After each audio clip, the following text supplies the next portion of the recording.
Assalamualaikum warahmatullahi wabarakatuh. Kami dari kelompok 7 akan mempresentasikan hasil dari kerja kelompok kami, yaitu tentang biosecurity dari kandang sapi potong semi terbuka. Nah, anggota kami yaitu ada Enderiana, terus saya sendiri Ivan Topik Nagara, dan satu lagi teman saya itu Alpi Adarik. Saya akan menjelaskan sedikit tentang biosecurity. Biosecurity adalah upaya untuk memutus rantai penyakit yang ada di kandang ataupun di luar kandang yang bisa disebabkan oleh berbagai aspek. Semisal aspek dari penyakit yang ada di dalam kandang itu bisa diputus untuk menular ke sapi yang lain. Oke.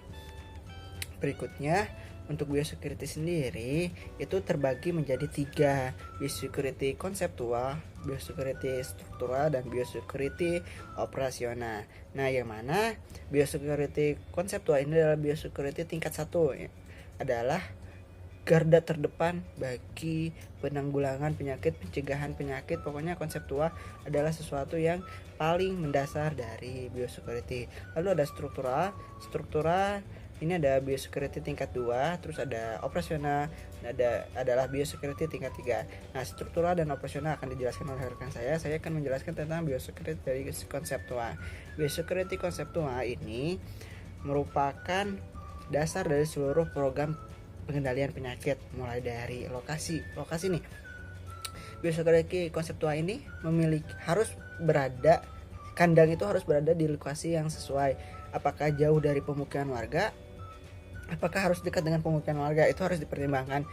Itu kalau misalkan dekat dengan lokasi warga, seharusnya itu meminta izin dari warga sekitar, apalagi ketika peternakannya udah semakin besar dan berpotensi menjadi polusi udara salah satunya yang akan menyebabkan warga di sekitar tidak nyaman dengan adanya peternakan di suatu tempat tersebut.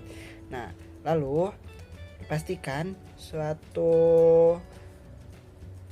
lokasi kandang ini tidak jauh dan tidak terlalu dekat dari sumber air, karena jika terlalu dekat itu akan berpotensi merusak ekosistem yang ada di air, mencemari air, dan lain sebagainya. Sedangkan jika terlalu jauh, peternakan ini membutuhkan air untuk perkembangan produksi peternakan ke depannya. Jadi harus dipertimbangkan. Kalau misalkan terlalu jauh, harus diciptakan sebuah penampungan air dan lain sebagainya. Lalu berikutnya itu ada pengaturan jenis ternak. Nah, pengaturan jenis ternak ini harus dipastikan sapi potong yang akan dipelihara itu ras apa, jenis kelaminnya apa, dan diproduksinya itu sampai kapan, sehingga itu bisa menjadikan pemisahan umur ternak dari yang tua hingga yang muda. Nah, jangan sampai itu kebijakan peternakannya kembali sih tentang penyatuan kan sapi potong yang udah tua dan sapi potong yang masih muda itu bisa disatukan ataupun dipisahkan. Saran kami, sebaiknya sapi potong muda dan dewasa itu dipisahkan, apalagi jika ada suatu penyakit yang mungkin itu timbul ketika ada di sapi muda, sedangkan itu diidap oleh sapi dewasa. Ketika di sapi dewasa, penyakit itu tidak timbul, sedangkan ketika dia menular ke sapi muda, penyakit itu akan timbul dan mengakibatkan sapinya sakit dan lain sebagainya. Sehingga perlu penanggulangan seperti pemisahan umur ternak agar tidak terjadi hal-hal yang tidak diinginkan seperti tadi. Lalu berikutnya itu ada penetapan lokasi khusus untuk gudang pakan. Nah, pastikan untuk gudang pakan ini harus disimpan secara baik. Itu bisa dikondisikan mau di dalam kandang kah gudangnya atau maupun di luar kandang. Pastikan pakannya itu ada di dekat area perkandangan. Jangan sampai terlalu jauh yang bisa berpotensi menambah biaya operasional, sehingga misalkan suatu kondisi hujan badai dan lain sebagainya, sedangkan sapi belum dikasih makan, itu akan susah, sapi akan terjadi kelaparan dan lain sebagainya. Sehingga saran kami itu sebaiknya pakan itu ada di dalam kandang ataupun di dekat dengan area perkandangan, sehingga ketika sapi memerlukan makanan itu bisa diberikan makan. Untuk kandang terbuka khususnya bisa dilakukan secara kandang terbuka yang ada di kampus sekolah vokasi, yang ada di daerah Gunung Gede yang ada di belakang, itu merupakan area kandang semi terbuka dengan ciri ada tembok di sekitar dan ada ventilasi udara, aliran udara bisa masuk dengan baik sehingga tidak terlalu pengap, tidak terlalu bau dan lain sebagainya. Itu bisa membantu proses produksi sapi menjadi lebih baik ke depannya. Di produksinya itu sampai kapan sehingga itu bisa menjadikan pemisahan umur ternak dari yang tua hingga yang muda. Nah, jangan sampai itu kebijakan peternakannya kembali sih tentang penyatuan kan sapi potong yang udah tua dan sapi potong yang masih muda itu bisa disatukan ataupun dipisahkan. Saran kami sebaiknya sapi potong muda dan dewasa itu dipisahkan, apalagi jika ada suatu penyakit yang mungkin itu timbul ketika ada di sapi muda, sedangkan itu diidap oleh sapi dewasa. Ketika ada di sapi dewasa, penyakit itu tidak timbul, sedangkan ketika dia menular ke sapi muda, penyakit itu akan timbul dan mengakibatkan sapinya sakit dan lain sebagainya. Sehingga perlu penanggulangan seperti pemisahan umur ternak agar tidak terjadi hal-hal yang tidak diinginkan seperti tadi. Lalu berikutnya itu ada penetapan lokasi khusus untuk gudang pakan. Nah, pastikan untuk gudang pakan ini harus disimpan secara baik. Itu bisa dikondisikan mau di dalam kandang kah gudangnya atau maupun di luar kandang. Pastikan pakannya itu ada di dekat area perkandangan. Jangan sampai terlalu jauh yang bisa berpotensi menambah biaya operasional sehingga misalkan suatu kondisi hujan badai dan lain sebagainya, sedangkan sapi belum dikasih makan, itu akan susah, sapi akan terjadi kelaparan dan lain sebagainya. Sehingga saran kami itu sebaiknya pakan itu ada di dalam kandang ataupun di dekat dengan area perkandangan, sehingga ketika sapi memerlukan makanan itu bisa diberikan makan. Untuk kandang terbuka khususnya bisa dilakukan secara kandang terbuka yang ada di kampus sekolah vokasi, dia yang ada di daerah Gunung Gede yang ada di belakang, itu merupakan area kandang semi terbuka dengan ciri ada tembok di sekitar dan ada ventilasi udara, aliran udara bisa masuk dengan baik sehingga tidak terlalu pengap, tidak terlalu bau dan lain sebagainya. Itu bisa membantu proses produksi sapi menjadi lebih baik ke depannya. Oke, berikutnya akan ada penjelasan tentang biosecurity struktural dan biosecurity dari operasional yang akan dijelaskan oleh rekan saya sehingga teman-teman bisa lebih paham tentang biosecurity, konsep dari sapi potong kandang terbuka. Oke, saya serahkan kepada rekan saya berikutnya.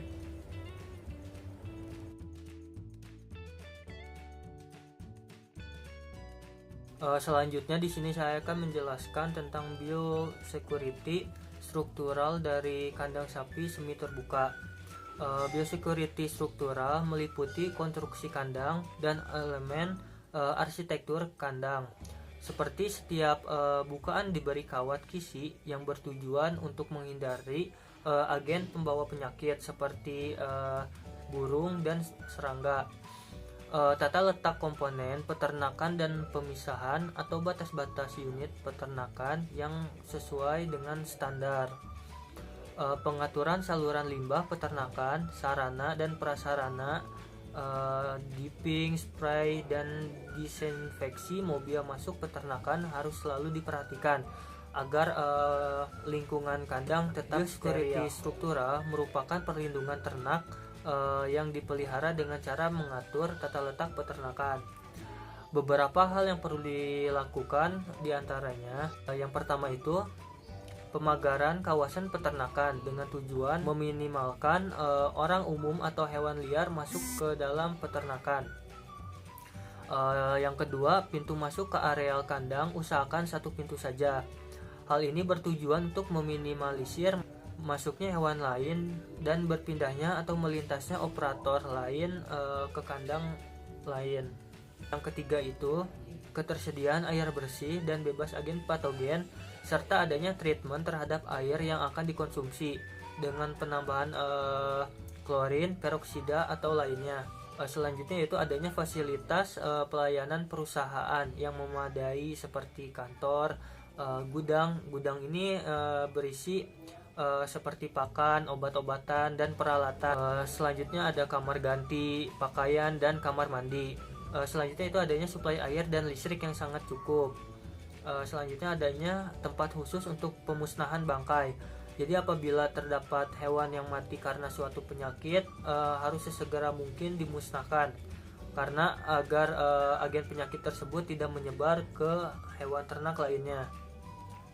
Dan yang terakhir yaitu lokasi yang aman untuk tempat pakan, peralatan, litter di tempat yang terpisah dari kandang untuk mencegah kontaminasi. Di sebuah peternakan harus disiapkan satu ruangan atau dua yang berisi sebagai tempat penyimpanan makanan atau peralatan, yang dimana ruang tersebut harus dalam keadaan steril. Nah, adapun kelebihan dari kandang semi terbuka, yang pertama itu aliran udara kandang yang cukup baik. Yang kedua, suhu kandang bergantung pada lingkungan. Yang ketiga, kandang bisa dikondisikan sesuai cuaca. Dan yang terakhir, sinar matahari bisa masuk ke dalam kandang. Selanjutnya yaitu gambar struktur dari beberapa jenis kandang. Yang pertama itu ada tipe terbuka, yang kedua ada tipe semi terbuka, dan yang ketiga ada tipe tertutup. Namun di sini saya akan menjelaskan lebih ke tipe yang semi terbuka. Di Amerika biasanya kandang semi terbuka itu disebut gable roof style highland. Di Belanda sendiri biasa disebut semi open gable style. Di Australia yaitu food alley. Kandang terbuka dan semi terbuka secara teknis memiliki konsep bangunan yang hampir sama. Hanya saja dibedakan berdasarkan tinggi dinding, yaitu kurang lebih setinggi 1 meter. Selain itu, kandang sapi terbuka memiliki dinding penyekat. Dan suhu pada masing-masing tipe kandang, di mana kandang semi terbuka memiliki suhu yang lebih panas dibandingkan suhu kandang terbuka. Hal ini dipengaruhi oleh distribusi aliran angin di dalam kandang. Semi terbuka kurang lancar karena sekat pembatas di dalam kandang. Selanjutnya akan dilanjutkan oleh teman saya.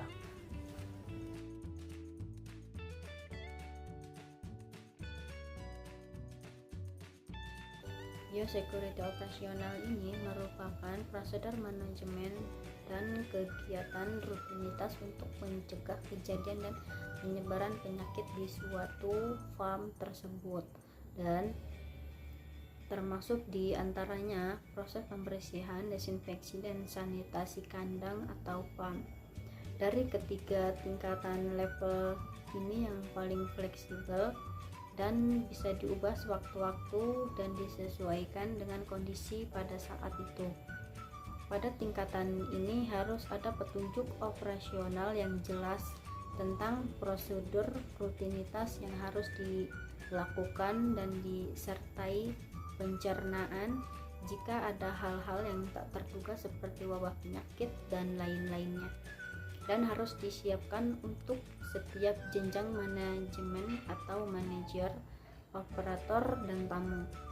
Dan prosedur standar harus diarahkan untuk pelaksanaan dekontaminasi, desinfeksi setelah kandang kosong, dan juga untuk penyimpanan atau pencampuran dan aplikasi pemberian vaksin dengan berbagai cara pemberian yang berbeda-beda. Selanjutnya, prosedur khusus yang diterapkan pada saat memasuki dan meninggalkan farm atau setiap karyawan dan tamu.